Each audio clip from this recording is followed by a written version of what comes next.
Ang pangit, day. Ang init.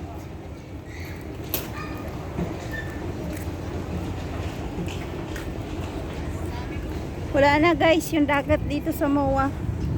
Ubus na po ang dagat. Sinipsip na ng buhangin. Tinambakan ng bongga.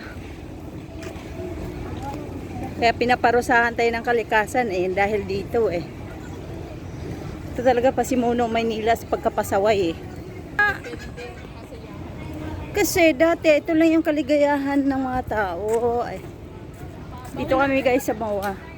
Ayan paano kasasayan yan kung yan lang makikita mo na dati naman ay dagat talaga yan siya. Init naman na ito.